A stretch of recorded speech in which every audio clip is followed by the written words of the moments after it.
तर नमस्कार पब्लिक, मी पवन स्वागत आहे तुमचं आपल्या नवीन एका ब्लॉगमध्ये. तर आज आहे डेली ब्लॉग चॅलेंजचा 8वा दिवस. आणि चालू आता पेरायला ट्रॅक्टर आदेशात आता चालू शेतात पेरायला. सो पब्लिक ट्रॅक्टर पण आलेलं आहे आणि आम्ही आलो आता डायरेक्ट शेतात गडबडीत, कारण ट्रॅक्टर आमच्या आधी येईल होतं इथे. हे बघा, हे रानात पेरायचा आम्हाला राजमा लोकेश सीड्सचा वाघा फुले राजमा वाघा व्हरायटी काहीतरी हे पेरायचं आहे. म्हणजे पांढरा आहे ना भाऊ, म्हणजे हा थोडं पांढऱ्या कलरचा आहे, असला लाल नाही आहे. इकडं खते याचं सगळं टाकायचं, लगेच पेरायला सुरुवात.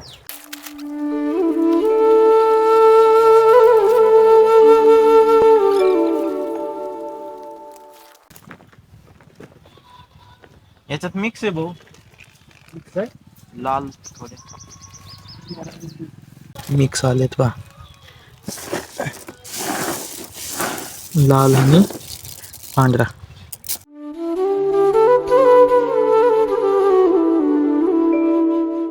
याच्यात बी भेसळ आलं पण थोडं लाल आणि हे असलं.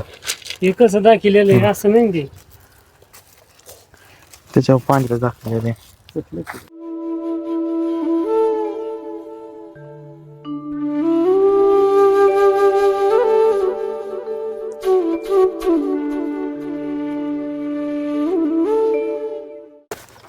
खत भरले, बी पण भरले.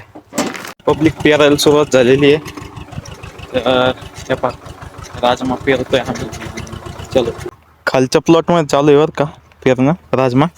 आणि इकडे जो वरचा प्लॉट होता सरकीचा, तर त्याच्यात गहू पेरून झालेला आहे, जो की मी नव्हतो तेव्हा पेरायच्या वेळेस. आपले पेपर चालू होते आणि आपली सिरीज पण तुटलेली डेली ब्लॉगची. तरी पण आता 8वा-10 करू अपलोड. तिथून पुढं मग असेच सिरीज वगैरे काही नाही, बघूया नंतर काय होतं आहे ते. तर सिरीज तुटलेली आहे, म्हणजे काय म्हणते, चॅलेंज तुटले, संपले. आता पेपर होते, प्रॉब्लेम होता, त्याला मी काही करू शकत नाही. हां, तर चलो. आणि इकडं गावाला पाणी पण दिलेलं आहे सगळं. या 2 फडक्या राहिल्यात, सकाळी सकाळी येऊन देत होते पप्पा, मी तर नव्हतो. इकडे लसूण पण लावून झालेलं आहे. आता आपलं सीझन चालू. या सकाळी पाणी भरा नुसतं गावाला आणि राजम्याला. नात कधी काय यावं लागतं गावाला पाणी भरायला. आणि इकडं जेवढं होईन तेवढंच पेरणार आहे, म्हणजे जेवढं बी पुरण तेवढं. तर 25 किलोची बॅग होती ती, 1 कट्टा. त्याच्यात पण स्कॅम झालेला आहे. आम्ही घरी फोडून नाही पाहिली, त्याच्यात मिक्स बी आलं आहे. आणि ते आता पिकात पण मिक्स होईल. शक्यतो भाव कमी लागेल भविष्यात त्याला, आता असं होईन वाटतंय, मला सांगता नाही ना. पण झालं आहे आता तसं, मिक्स आलं, अर्ध्याला आलं ना अर्धे पांढरं. दुसरं पण बी आणलेलं आहे, म्हणजे हरभरा. हां, हे सीडचंच आहे, पण सुट्ट्यामध्ये आणलं. तर ते पेरणार आहे पलीकडं जेवढ्या रानवर त्याच्या. तर चला, बाय बाय. पब्लिक इकडे आलतो मी हात धुवायला, या औषधाच्या ब्याच्या. इकडे जाम पाहायला आलतो आणि एक लय खतरनाक जाम सापडले. हे बा, पिवळा पिवळा जरीत. मागच्या वर्षी लय आलते याला, आणि आता हे खराब निघा फक्त. ओ, प्युअर झाडाचा पिकेल.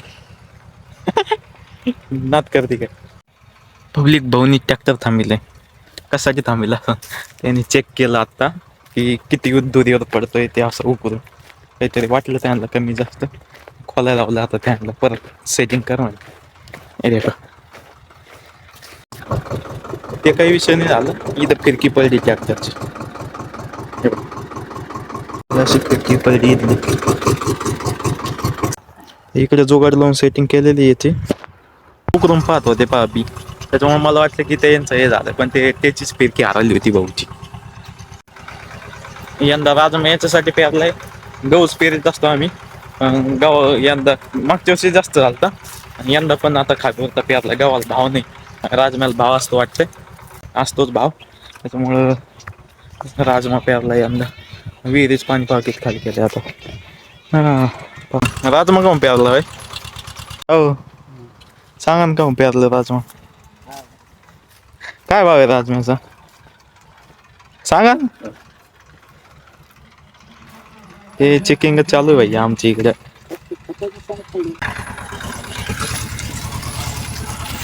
सापड नव्हे ते पडतंय बी, काही सापडा ना भाऊ आम्हाला. याला सापड्या 2, एक इथं एक इथं. सापडा पटकन, सावरती का? हा ती ही असं हा बरं आहे 4 बोट. असं पडायला पाहिजे. हा ओके मध्ये गाड्या पेरणी भारी. मी आता गुगल करून पाहिलं तर राजम्याचा रेट आहे मराठवाड्यामध्ये 7,000 ते 9,000 रुपये अंदाजे. तर त्याच्यापेक्षा कमी जास्त असेल 7,000-8,000 रुपये ठीक आहे ना भाई. गव्हापेक्षा 2-3 हजाराचा गहू 2-3 नाही 2-2,500 रुपये क्विंटल आहे. तर ठीक आहे ना 7,000-1,000 रुपये. आणि आपल्याकडे ते खात नाहीत जास्त, बाहेरच जातो तो, त्याच्यामुळं भाव तर जास्तच असणार. नात करते का? हां एका जागेवर बसतच नाही आम्ही.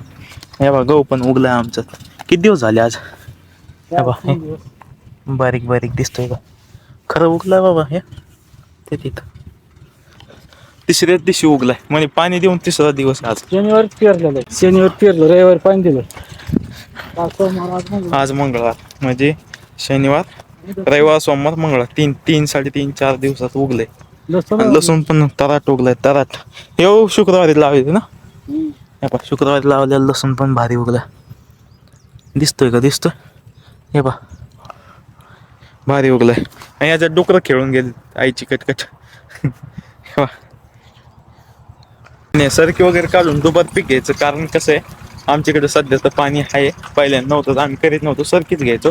पण आता सरकीला ह्या 7-8 वर्षात जवळपास पहिल्या सरकेला काही होत नव्हतं. आता काय येतं डायरेक्ट बोंडाळी येते. आणि शेवटचं पीक म्हणजे नंतर पडलेलं पिकाला बोंडाळीच जाते. ते वेचायला महाग असतोय कापूस. त्याच्यामुळे काय आहे की ठीक आहे याचं, याला काही ताण नाही आपलं. आणि पीक पण शिल्लक होतं ना, म्हणजे सीझन सारखंच जास्त पीक होतं. म्हणजे सीझनच्या लेवलचं इथं आता सेकंड पण पीक होऊन जातं. तेवढे पैसे दुसरं पेरणीत समजा पेरणीत म्हणता दुसरे सीझन, हाफ सीझन, दुसरं सीझनच म्हणता येईल त्याला. तर ते होतं ते काही परवडत नाही भाई सारखी. आम्ही ठेवणं पाहिली, पाणी आहे म्हणून करतोय. पाणी नसतं तर करावंच लागले असते सरकीचं डबल पीक. डबल पीक म्हणजे तिला फोडून पाणी देऊन करा फवारणी नसते.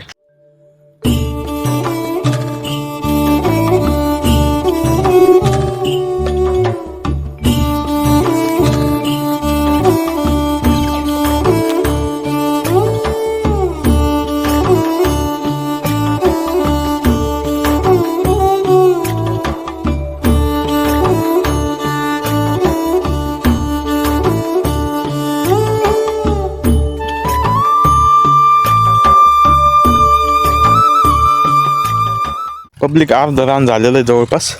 आता संपत आलं असं ते राजमा. तर आता आणतो हरभरा आणि काय खत थोडं बाकी आहे तेव्हा. एवढं खत बाकी आहे अर्धी गोणी. इकडचं हे 5 किलोचे. एवढं पुरण बघा तेवढ्या रानाला. अर्धच रान बाकी. तर चला हे घेऊन जाऊया.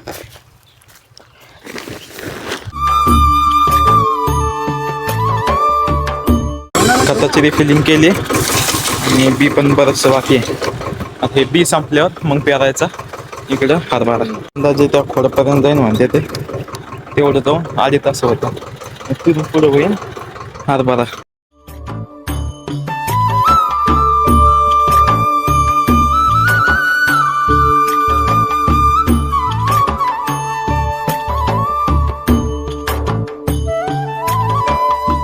बी संपत आलं वाटतं. इकडं चालू आहे आता 8 तास ना. तर चला आता नाना आले त्यांना भोत बांधून द्यायचा. चलो पटकन भोत बांधून द्यायचा. भोत पण द्यायला बांधून आता मी चालू इकडं. आता झालं शेवटचं तास आहे वाटलं. मग लगेच टाकायचं हरभरे पेरते. इकडं हरभरा पण लोड केलं परत आता. इकडं इतकं बी उरलं याचं. आता हरभऱ्याला सुरू झाली 1, 2, 3, 4 अशा जवळपास 10 पडत्यात. अर्ध पाऊण वावर राजमा आहे निसता. किती वाजले? 1, 2, 3, 4, 5, 6, 7, 8, 9, 10वी 10 पडत्यात जवळपास हरभरा.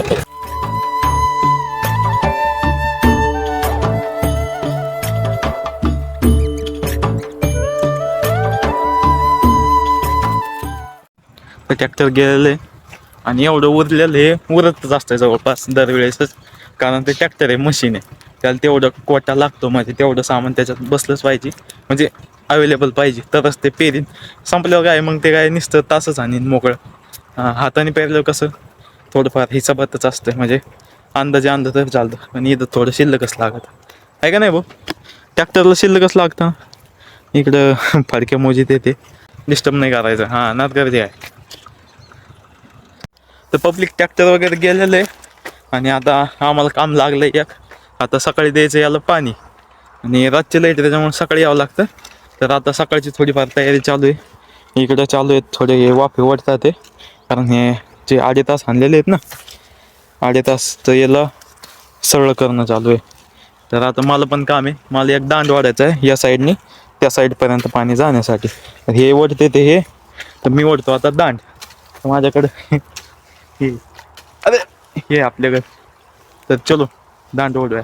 सकाळच्या किती सगळ्याच करायच्या थोडेफार 10-20 काय असणार ते करू, कारण आता दिवस मावळायला येईल. तर चलो.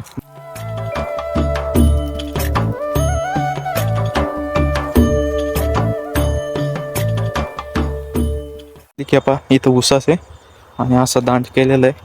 आता उतार इकडंच वाटते उसासाकडं, पण चालतंय तेवढं. आणि आता आम्ही केलेले आहेत जवळपास 10-20 फडके केले आहेत उद्याच्यासाठी आणि दांड पण केलेलं आहे हे पा. तर चला आता मी घेतो शेळ्यासाठी गवत. बाकी पुढं काय होते बघून घ्या.